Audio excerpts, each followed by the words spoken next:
I'm Jon-Christopher. I'm the founder and White House correspondent for Real Political News right here in Washington. And there's the White House over there.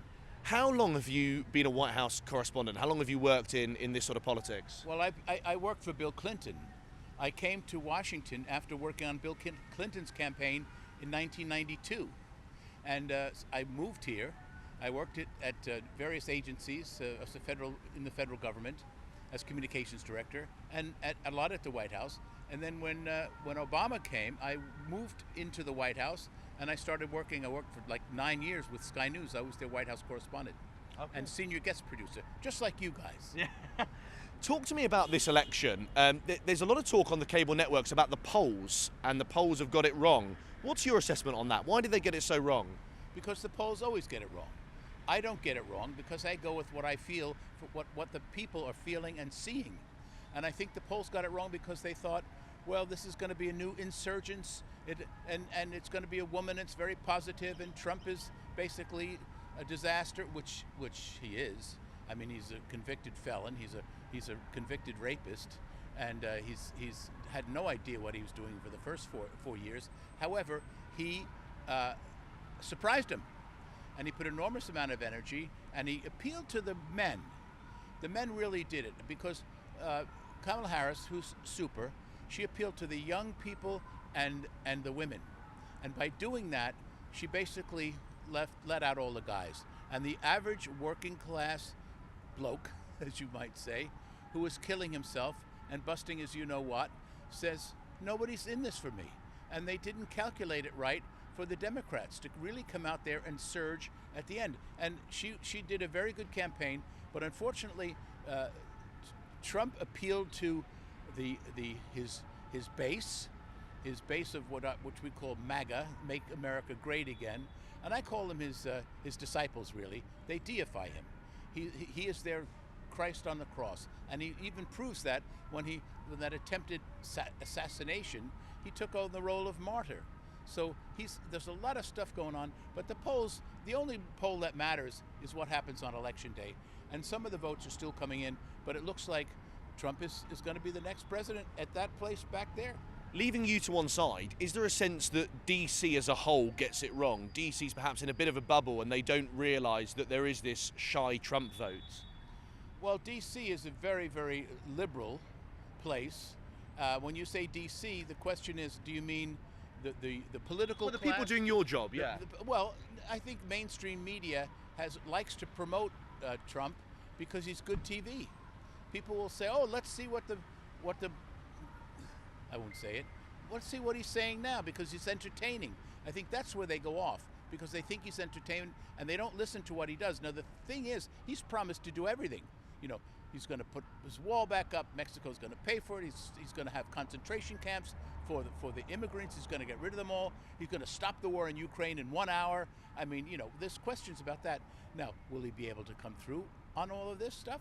I don't know. So, and he's also berating the economy right now, and it's a pretty good economy that Joe Biden has provided, and it's never really the president who is responsible for the economy. The economy runs in cycles. You know that as far as it goes in Great Britain as well. It's not one person who is responsible or takes the blame or takes the credit for the economy. Talk to me about the state of the Democrat Party, because from what I read, what I see on the cable networks, it seems like it's a divided party at the moment. How would you assess that? Well, we have the extreme left part of the party, which are the AOCs, who are really taking on the very strong liberal aspects, and then we have what we forget about is the real working class guy and woman who's working there and paying taxes and not getting much of the benefits, and is not getting much of the handouts either, as they would say. So it's a split party, and what Kamala Harris tried to do was appeal to the women and appeal to the youngsters and appeal to the black and Latinos. But every election, Henry, every election has its own special scenario, its own special face. And I go back to, as a kid, when I was a volunteer for John F. Kennedy. Yes, I am old enough to know. And I was a volunteer for Robert Kennedy, the original. And each candidacy and each campaign. I mean, today, I don't know, 50 some odd years ago, Richard Nixon won the White House, and he won every state in the country except for Massachusetts. And who would have known that?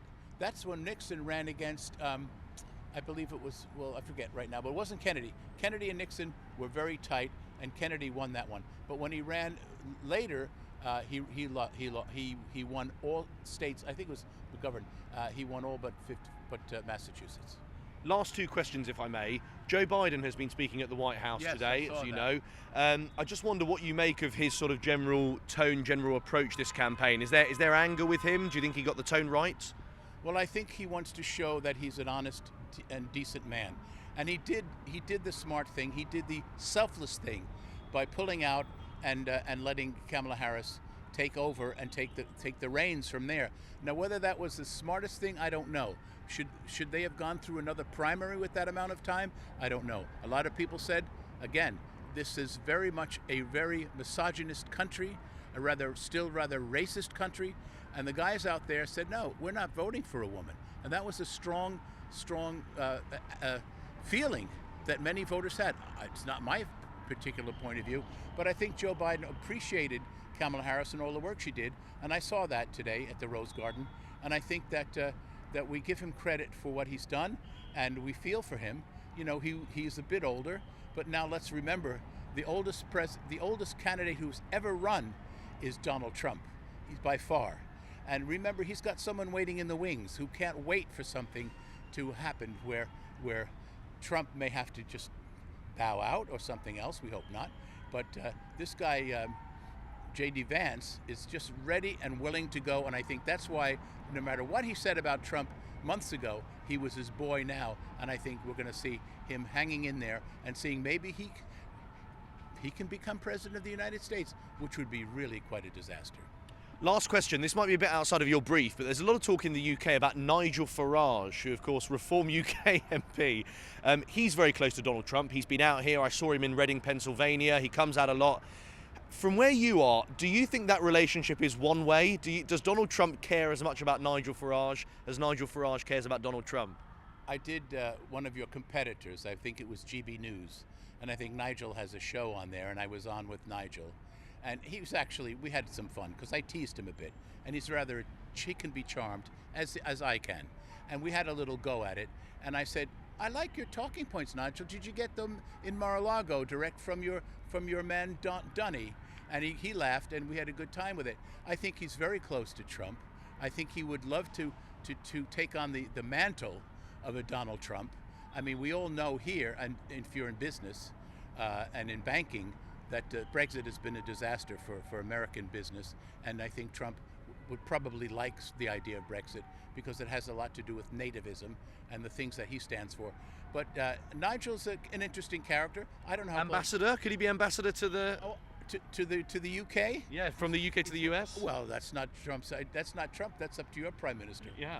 I think he might be interesting. You know, the ambassador, and we've known Westmacott and all the others because they live right near me up on Northwest DC, and I've gone to many events at the embassy. Always very, very lovely, and they're by the way just next door to the Naval Observatory is where the vice president lives, and the next vice president lives, and that's where's Kamala Harris's residence. Now it will be until she moves out of town. But that's it, and we wish everybody luck, and we miss the Brits. We love them. Can't wait to come back, and I'll be there soon.